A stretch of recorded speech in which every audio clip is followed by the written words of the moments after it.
I'm Hilary Montgomery, and I will be discussing collecting and acquiring out-of-print books for libraries.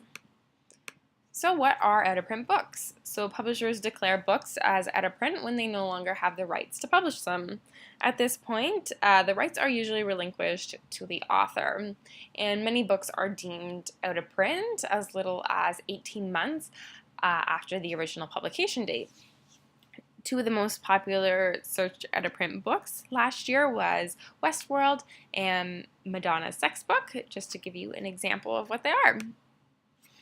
So when finding these books, there are traditional and web-based practices. Traditional practices refer to contacting known dealers that sell out-of-print books and going to local bookstores. And web-based practices are going online and finding the websites of booksellers and dealers and ordering out-of-print books that way.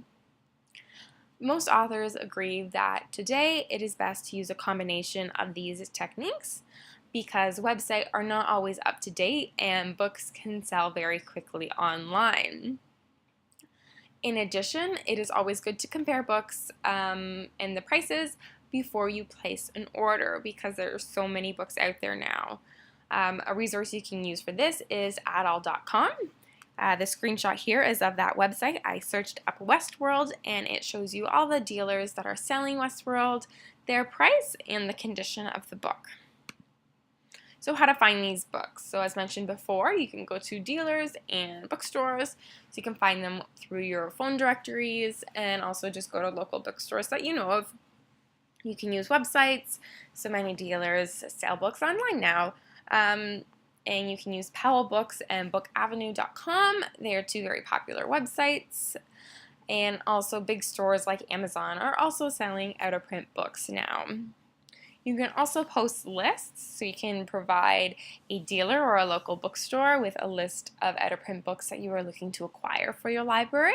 And you can also post that same list on websites like firsts.com, and in the UK you can use the Book Collector magazine. And you can also do print-on-demand services. So this is purchasing single reprints with copyright cleared books. Two websites that do this are Lightning Source Inc. and Xzibris. And you can go online and check them out. Quality can vary, so depending on what library you work for, this may or may not be a good route to take.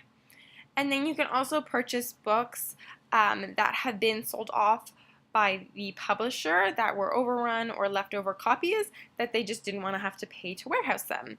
So places that they usually sell these are Barnes & Nobles, Powell's Online again, Book Depot, and Half.com. And those are all have websites that you can check out. Setting prices and condition. So you always want to clarify with a bookseller what condition you are looking for and what your price point is. So you want to make sure that you are okay with the defects that you are purchasing. So you want to clarify if underlining is okay, if highlighting is okay, what pages can be missing, or if the cover is damaged. And then you also want to make sure that you set a price point, especially if you are contacting a dealer and they are looking for a book specifically for you. And also try to be specific as possible. This also refers to when describing a title, so you want to make sure that you have the correct edition, the correct publication year, if that matters to your library. All in all, make sure to do your research before buying out-of-print books, especially online, because you want to know what you're getting into, since ordering wrong copies or more defective copies than you were anticipating is a common issue for this resource. And finally, condition of books. So you want to contact your dealer to make sure you know what their definition for all these terms are and the terms that they use, because it varies, especially with so many different websites selling books. But this is taken from A.B. Bookman's Weekly, which is a good traditional starting point and the definitions that many dealers used to use.